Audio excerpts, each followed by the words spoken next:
Yo sahabat sektor 7 semuanya, jumpa lagi dengan Mimin ya guys. Hari ini Mimin akan membawakan alur cerita Night of the Goblin. Sebelum kita masuk ke ceritanya, Mimin ucapkan terima kasih sudah bersedia untuk klik video ini. Dan jangan lupa dukung Mimin dengan cara subscribe, like, komen, serta share videonya ya guys. Semoga kalian semua terhibur. Jika ada yang mau berdonasi, boleh ya guys.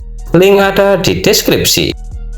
Tak perlu menunggu lama lagi, langsung saja kita masuk ke videonya.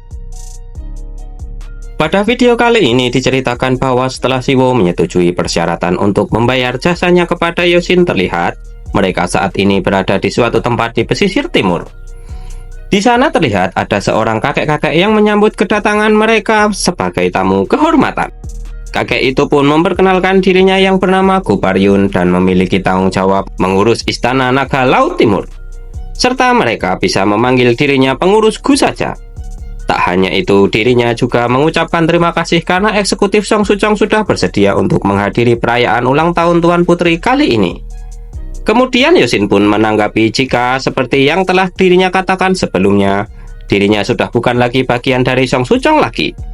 Dirinya hanyalah saman baru yang biasa saja, jadi tak perlu memberinya hormat seperti itu. Namun pengurus Gu berkilah, meskipun sudah berpindah afiliasi, tetap saja Yosin merupakan eksekutif muda yang hebat. Lalu menanyakan siapa yang ada di samping Yosin saat ini. Menanggapi hal itu, Yosin pun menjelaskan bahwa dia adalah asisten laki-laki yang sudah ikut dengan dirinya sejak kecil. Namanya adalah Choi Magdol. Dia bukan saman yang berasal dari Song Suchong, tapi memiliki kemampuan yang sangat hebat. Dirinya memintanya untuk menjadi satu tim dalam kompetisi bela diri saat ini. Kemudian flashback sebelum keberangkatan mereka ke Istana Naga, terlihat bahwa Yosin menjelaskan jika Istana Naga merupakan tempat yang sangat istimewa, di mana Raja Naga dan keluarganya itu sebenarnya makhluk hidup yang termasuk dalam golongan siluman. Namun selama ribuan tahun mereka tak pernah bertarung dengan para siluman untuk memperebutkan hegemoni dan tak pernah menyakiti manusia. Bisa dikatakan mereka memposisikan diri sebagai kekuatan netral. Karena itulah saat kompetisi nanti, baik manusia maupun siluman keduanya bisa dengan bebas mengikutinya. Siwo pun terkejut mendengar cerita itu, lalu bertanya, jika kondisinya seperti itu berarti ada kemungkinan besar akan timbul masalah ke depannya. Namun Yosin menanggapinya dengan santai, mengatakan bahwa seperti yang telah dirinya katakan sebelumnya, mereka merupakan pihak netral. Dan peraturan di Istana Naga itu diberlakukan dengan sangat ketat. Bahkan sejak ribuan tahun yang lalu, Istana Naga Laut Timur selalu bersahabat dengan manusia. Maka dari itu bisa dikatakan tempat itu merupakan tempat paling aman bagi manusia daripada di dunia manusia sendiri. Kemudian menunjuk ke arah Siwo sembari mengatakan jika kemungkinan akan terjadi masalah itu mungkin disebabkan oleh Siwo yang seorang siluman, di mana seekor siluman berada satu tim dengan seorang saman. Meskipun Istana Naga tak akan berkomentar apapun, namun tamu-tamu lain bisa saja mempermasalahkan hal itu. Dengan ekspresi kebingungannya, Siwo pun berujar jika kompetisi yang akan mereka ikuti adalah pertarungan. Jadi dirinya harus menggunakan bulat goblin atau godamnya. Akan tetapi Yosin membantah Siwo dengan berujar bahwa dia memiliki kemampuan yang lain. Saat dia bertarung dengan Jagyung dan Jaguang waktu itu, dirinya memang tak melihat secara langsung. Namun dengan jelas dirinya merasakan energi suci dari Siwo. Akan tetapi Siwo berkilah lagi bahwa kekuatannya itu tak sehebat kekuatan siluman yang dimilikinya. Yosin pun tak mempermasalahkan hal itu karena pertarungan yang sulit nanti dirinya lah yang akan membereskannya sendiri. Jadi dirinya hanya meminta agar Siwo berpura-pura menjadi manusia selama kompetisi nanti. Lalu kembali ke kenyataan, saat ini terlihat pengurus Gu mengatakan jika sebelum mereka diantarkan ke Istana Naga, dirinya akan menjelaskan dahulu peraturan terkait kompetisi bela diri ini kepada mereka. Dan seperti yang sudah diketahui bersama, pesta yang akan digelar besok adalah acara yang digelar untuk merayakan hari ulang tahun Putri Bungsu Raja. Kompetisi akan berlangsung selama pesta digelar dan sudah harus mendapatkan finalis sebelum pestanya selesai. Karena itulah pertarungan semua peserta tak akan dilaksanakan di hari yang sama. Bisa diartikan bahwa mereka harus melakukan ujian penyisihan dahulu. Karena jumlah peserta yang mengikuti kompetisi bela diri ini jauh lebih banyak dari yang diperkirakan. Kemudian pengurus Gu memberikan 2 plakat giok kepada Siwo dan Yosin, sebagai tanda pengenal untuk bisa keluar masuk Istana Naga selama 2 hari ke depan. Sekaligus alat bagi istana untuk mengetahui lokasi dan kondisi pemegangnya. Dan juga setelah plakat itu disentuh, plakat itu akan menjadi milik masing-masing dari mereka, serta akan langsung terdaftar sebagai peserta kompetisi. Tak hanya itu, plakat ini juga bisa mengukur jumlah energi dan perkiraan kondisi pemiliknya. Karena itu dirinya berharap agar mereka tak tersinggung akan hal itu. Siwo pun khawatir akan identitasnya yang ketahuan dan melirik ke arah Yosin. Namun Yosin pun sadar akan kekhawatiran Siwo itu, lalu berbisik kepadanya bahwa semua itu tak masalah karena topeng yang Siwo pakai saat ini bisa menahan energi silumannya dengan sempurna. Jadi plakat itu hanya akan mendeteksi Siwo sebagai manusia saja. Kemudian setelah mereka berdua memegang plakat itu, pengurus Gu pun mengucapkan rasa terima kasihnya sekali lagi atas partisipasi mereka dalam kompetisi ini. Lalu mengatakan akan segera mengantarkan mereka berdua ke lokasi babak penyisihan dilaksanakan. Tak lama setelah itu, terlihat mereka bertiga sudah berpindah di sebuah arena bertarung di bawah laut. Dan bersamaan dengan datangnya mereka, calon lawannya pun juga datang tak lama setelah itu. Kemudian pendamping yang bersama dengan lawannya itu pun menginfokan bahwa dirinya akan langsung menjelaskan peraturan babak penyisihan ini, di mana akan dilakukan pertarungan berkelanjutan. Jadi para peserta akan bertarung melawan anggota tim lain hingga menyerah sebanyak 2 kali.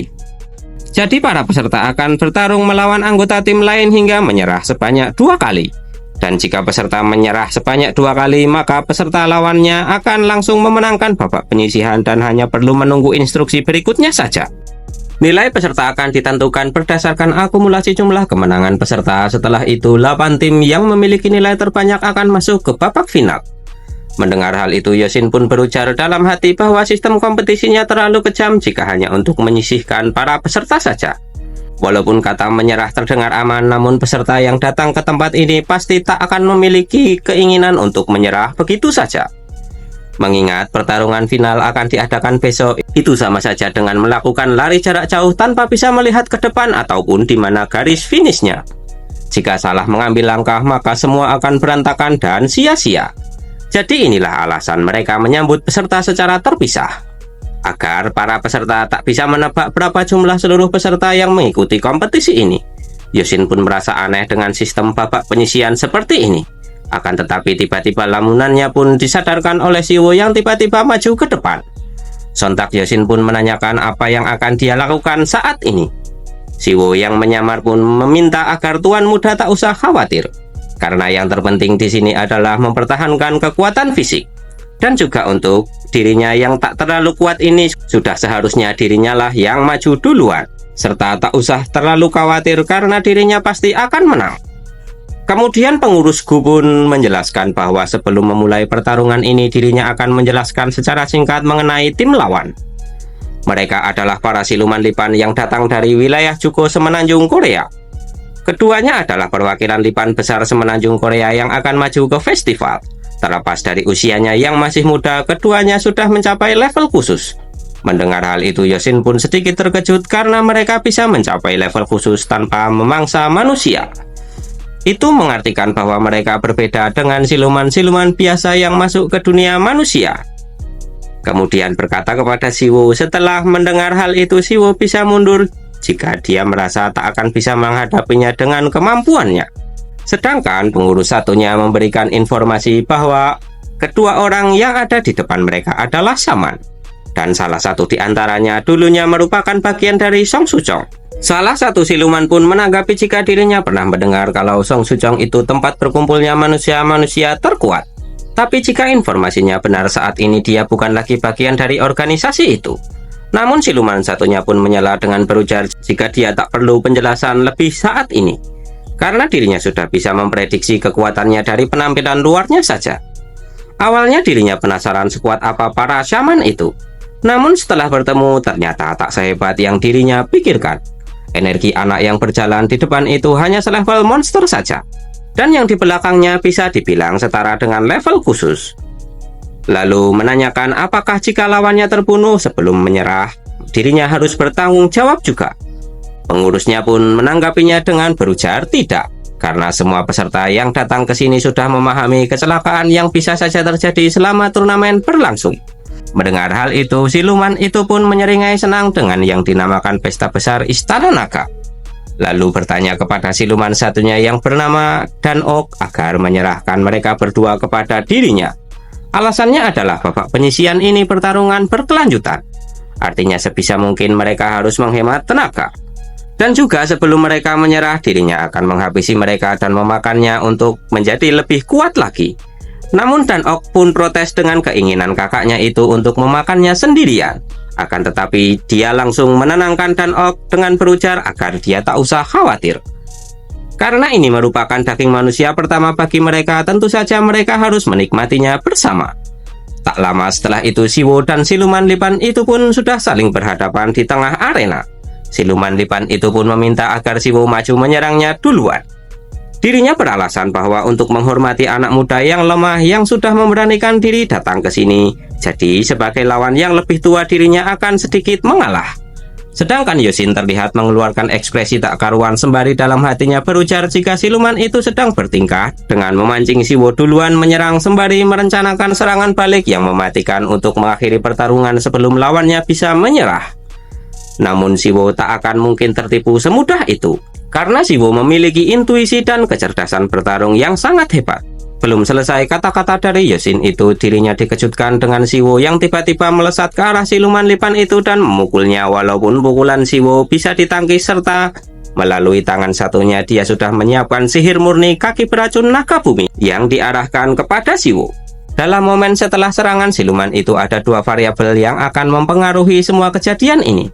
Di mana yang pertama, Siwo pernah melawan siluman yang menggunakan sihir murni tipe racun seperti ini. Pengalaman itu sangatlah menyakitkan baginya. Dan lawannya saat ini siluman lipan, serangannya bisa diprediksi oleh Siwo. Ditambah lagi sebelum menjadi manusia setengah siluman yang memiliki darah goblin dan bakat saman, tubuh Siwo sudah sangat terbiasa dengan berbagai teknik bela diri yang pernah dipelajarinya. Dan gerakan yang diperlihatkan oleh Siwo saat ini merupakan gerakan yang pertama kali dilihat orang yang ada di tempat itu, yang merupakan teknik bela diri yang berasal dari benua yang berada di seberang lautan yang sangat jauh. Bersamaan dengan hal itu, Siwo pun menendang muka siluman itu sembari mengatakan Rabo de Areira.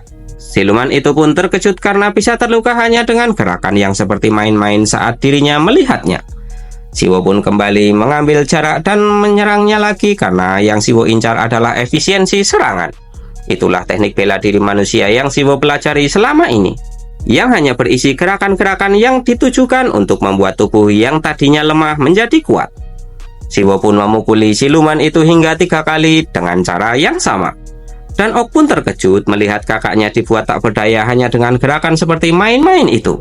Sedangkan Yosin terlihat senang dan dalam hati memuji jika Siwo lumayan menguasai pertarungan dengan sempurna. Yang menjadi masalah kemungkinan adalah ada perbedaan kemampuan dasarnya saja. Itu disebabkan oleh energi suci yang dimiliki oleh Siwo sebagai saman saat ini masih setara dengan level anak-anak yang baru belajar melangkah.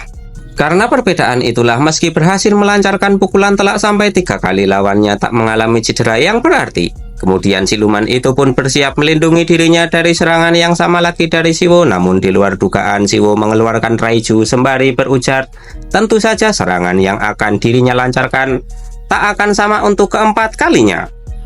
Bersamaan dengan hal itu, Siwo pun menebas siluman itu menggunakan manifestasi Raiju tepat di badan siluman itu. Dikarenakan tebasan Siwo tepat mengenai badannya, akhirnya tubuh siluman itu pun terpisah menjadi 2 bagian. Dia pun terkejut dan gemetaran dengan serangan itu serta masih tersadar. Itu dikarenakan vitalitas siluman memanglah luar biasa kuat. Kekuatannya bisa berbeda-beda tergantung dengan rasnya. Namun tak sedikit dari mereka yang dapat pulih kembali dan bertahan hidup meski sebagian besar tubuhnya sudah terpotong. Akan tetapi ada organ tubuh yang tak bisa dipulihkan sama sekali bahkan oleh siluman yang memiliki kemampuan regenerasi yang ekstrim sekalipun, yaitu inti siluman seperti yang diambil oleh Siwo saat ini di potongan tubuh siluman itu. Bisa dikatakan bahwa inti siluman merupakan hal yang lebih penting daripada jantung karena memiliki fungsi yang lebih daripada jantung. Siluman itu pun meminta inti silumannya untuk dikembalikan kepadanya. Meskipun siluman berhasil beregenerasi tanpa inti siluman, dia hanya akan mendapatkan kondisi yang sama saat dirinya baru saja terlahir. dan harus mengumpulkan dari awal lagi semua kekuatan yang telah didapatkannya sebagai siluman seumur hidupnya. Sedangkan Dan Ok pun terlihat protes dengan tindakan yang telah dilakukan oleh Siwo kepada kakaknya dengan mencuri inti silumannya. Namun Siwo dengan tegas mengatakan jika kemungkinan mereka salah memilih lawan yang membuat Dan Ok pun tersentak. Lalu Siwo melanjutkan jika ada cara yang lebih pasti daripada memprotes peraturan kompetisi ini. Dan Ok hanya tinggal membunuh atau menjatuhkan dirinya serta mengambil kembali inti siluman kakaknya ini. Itu pun berlaku sebaliknya kalau dia ingin membawa mayatnya dengan utuh dan memakannya atau apapun itu nanti dirinya tak akan peduli. Melihat kejadian itu, pengurus tim lawan pun terkejut dan dalam hatinya berujar jika dilihat dari energinya Siwo tak tampak begitu hebat. Lalu menduga bahwa itu adalah level para saman manusia yang sebenarnya. Sekelas asisten saja kemampuannya sudah sehebat itu. Apalagi kemampuan tuannya yang bersamanya saat ini. Sedangkan di sisi lain, pengurus Gu pun sambil tersenyum memuji bahwa dirinya memang tak salah membawa eksekutif Song Suchong kemari. Kemampuan bela diri yang ditunjukkan sungguh sangat mengejutkan dirinya. Bisa memiliki teknik dan insting bertarung yang luar biasa yang mampu menaklukkan perbedaan kekuatan yang sangat jauh. Tak hanya itu, dia juga tak ragu mengerahkan seluruh kekuatannya hingga saat-saat terakhir. Dia menyebarkan kekuatannya alih-alih memusatkannya pada satu titik saja hingga mampu mendapatkan kemenangan yang hebat. Dalam benaknya Yosin juga masih berujar jika dilihat dari energi yang Siwo miliki saat ini masih berada pada tahap awal latihan. Dan jika dia terus mengumpulkan energinya, dia pasti bisa menjadi shaman yang mengerikan. Walaupun tak sampai seperti itu, namun Siwo memanglah anak yang berbakat. Justru aneh kalau dia sampai kesulitan menghadapi lawan yang hanya selevel itu. Dengan ekspresi gugupnya, sebenarnya dirinya tak berpikir seperti itu. Tujuan sebenarnya dari Yosin itu sederhana, yaitu topeng Bang Sangsi yang diberikannya kepada Siwo itu juga tak hanya berfungsi untuk menyembunyikan kekuatan silumannya, tapi juga menekannya agar jangan sampai terlepaskan. Dan juga bagi manusia yang memiliki bakat saman saja tak akan cukup karena mereka harus mengasah bakatnya itu dengan latihan seperti halnya para siluman yang tak mungkin mengalami pertumbuhan yang pesat hanya dengan memakan manusia. Dan untungnya selama memakai topeng itu, Siwo yang sebelumnya adalah siluman dengan darah keturunan istimewa berubah menjadi saman berbakat yang masih dalam level pemula dan memerlukan pendampingan. Karena itu menurut Yosin seharusnya kejadiannya Siwo kalah saat bertarung melawan siluman itu dan dengan gagah berani dirinya akan maju menolongnya mengalahkan siluman itu. Dan menghibur Siwo yang merasa tak berguna sama sekali dan memintanya untuk terus berlatih agar bisa menjadi shaman yang kuat tak tertandingi. Dan dirinya sendirilah yang akan mengajari semua teknik dan trik rahasia saman yang telah dirinya ketahui. Itulah rencana awal Yosin yang melibatkan Siwo dalam pertarungan ini. Dan alasan sebenarnya Yosin mengajak Siwo mengikuti kompetisi ini adalah untuk membalikkan tujuan Siwo. Karena Siwo memiliki kemampuan sebagai siluman dan saman yang sama-sama unggul dan masih dalam tahap pertumbuhan, maka dari itu Yosin pun berpikir ingin mengembangkan bakat saman milik Siwo karena kedua bakatnya itu bisa dikatakan tak ada perbedaan. Asalkan dia mendapatkan dukungan yang tepat untuk pertumbuhannya, bisa saja karakter samannya akan menekan gennya sebagai siluman. Tentu saja dengan bakatnya itu Siwo tak akan mengalami kerugian sama sekali. Toh tujuan Siwo menjadi raja siluman itu hanya untuk bisa mendapatkan kekuatan yang bisa menyelamatkan manusia sebanyak mungkin. Dibandingkan dengan hal itu, menjadi saman yang sukses akan lebih masuk akal baginya. Karena anak yang terlalu baik seperti Siwo pasti akan jatuh ke dalam penderitaan walaupun dia sudah memiliki kekuatan yang besar. Ditambah lagi 6 bulan lagi akan menjadi neraka di mana yang kuat akan memangsa yang lemah. Sekuat apapun seseorang, dia tetap harus bertahan hidup dengan mengikuti peraturan baru. Daripada Siwo jatuh tersungkur setelah menjadikan semua siluman menjadi musuhnya karena berusaha untuk mengubah aturan itu, hidup sebagai saman yang dihormati dan dilayani oleh orang-orang yang telah dipimpin dan dilindunginya tentu akan lebih membahagiakan. Kemudian kembali ke arena pertarungan, Dan Ok pun menyerah dan mundur dari pertandingan. Dan pengurusnya pun mengumumkan bahwa pertarungan kali ini dimenangkan oleh tim Kim Yosin. Bersamaan dengan hal itu, Dan Ok pun berlari ke arah kakaknya dan menanyakan apakah kakaknya bisa beregenerasi. Sedangkan Yosin terlihat kecewa karena tak ada yang sesuai dengan rencananya sama sekali. Kemudian Dan Ok pun mengatakan kepada Siwo agar dia mengingatnya baik-baik hari ini. Dirinya bersumpah atas nama seluruh Juko. Dirinya akan membalas Siwo berkali-kali lipat dari yang telah Siwo lakukan hari ini. Namun dengan santainya Siwo mengatakan tak masalah. Mau kapanpun dan berapapun jumlah kalian, tak masalah, kalian harus menemui dirinya kelak. Dan dengan aura seperti monster yang terasa oleh Dan Ok, Siwo berujar jika saat itu tiba maka dirinya pasti akan lebih baik lagi dari hari ini. Merasakan aura itu, Dan Ok pun gemetaran, sedangkan pengurusnya terlihat terkejut dengan aura sekelas jenderal di istana ini yang telah ditunjukkan oleh Siwo barusan. Lalu pengurus Gu pun dengan tegas mengatakan kepada pengurus Kang untuk segera mengajak pergi dua siluman itu karena pertarungan sudah usai. Kemudian Yosin bertanya apakah mereka akan langsung bertarung dengan peserta lain setelah ini. Pengurus Gu pun menanggapi dengan mengatakan jika semua pertarungan babak penyisihan dilakukan secara bersamaan. Jadi di tempat lain juga masih terjadi pertarungan saat ini. Setidaknya setelah 15 menit pertarungan berakhir, maka babak penyisihan akan dilanjutkan kembali. Lalu Yosin pun menanyakan apa dia menyediakan obat-obatan atau tempat istirahat selama mereka beristirahat. Akan tetapi pengurusku beralasan jika selama babak penyisihan mereka hanya bisa menggunakan barang-barang yang sudah mereka miliki saja. Mendengar hal itu, Siwo pun menunjukkan norigai miliknya apa bisa dipakai di sini kepada pengurusku. Sontak Yosin pun terkejut karena Siwo bisa memilikinya. Siwo pun berkilah dengan mengatakan bahwa bukankah tuan muda sendiri yang mendapatkannya setelah kabur dari rumah? Dan Anda juga yang mengatakan bahwa benda seperti ini boleh untuk dibawa. Dikarenakan hal itu, Yosin pun mengiyakan perkataan Siwo dengan paniknya. Kemudian pengurusku pun mengatakan bahwa jika tempat ini adalah istana utama mungkin akan menjadi sebuah masalah. Tapi karena tempat ini adalah bangunan yang terpisah di luar istana naga, mereka bisa membeli sesuatu dari beliau yang akan dipanggil selama beliau tak ikut campur secara langsung dalam pertarungan. Namun jika dilihat dari jarak lokasinya dengan tempat ini sangat jauh, mungkin hari ini mereka hanya bisa melakukan pemanggilan sekali saja. Dan dalam hati memuji mereka berdua yang kemungkinan peserta yang sedang dicari oleh rajanya. Lalu setelah itu memutuskan untuk mengecek tempat lain dan ternyata ada 5 tempat yang sudah selesai pertarungannya, hingga membuat pengurus Gu pun terkejut. Kemudian berpindah di arena lain, terlihat bahwa di tempat Cucu Sun Gokong pertarungan berakhir sangat mengerikan dengan kemenangan telak hingga membuat pengurus lawan pun ketakutan. Dia berujar bahwa dirinya sudah memberikan mereka 2 kali kesempatan untuk tetap hidup tapi tak diambil sama sekali. Mungkin orang-orang di daratan ini sudah sepakat untuk menghilangkan rasa takut mereka. Pengurus yang menemaninya pun terkejut dengan kemampuan yang dimiliki oleh Cucu Sun Gokong itu, di mana dia bisa dengan mudah mengalahkan 2 siluman level khusus semudah itu. Padahal saat dia ingin ikut sendirian saja dirinya merasa jika sikapnya itu terlalu angkuh. Namun keturunan orang bijak yang setara dengan langit itu memanglah berbeda. Lalu Cucu Sun Gokong pun bertanya kepada pengurus tentang hadiah yang akan diberikan kepada pemenang permainan ini, apa benar seperti yang dirinya dengar. Pengurus pun membenarkan hal itu sembari mengatakan bahwa Yang Mulia akan memberikan hadiah barang-barang berharga pada para peserta yang menduduki peringkat atas.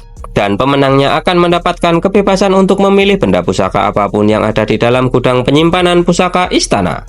Namun Cucu Sun Gokong pun mengatakan jika dirinya tak memerlukannya, karena tempat penyimpanan itu pasti isinya tak jauh berbeda dengan yang ada di Gunung Huaku.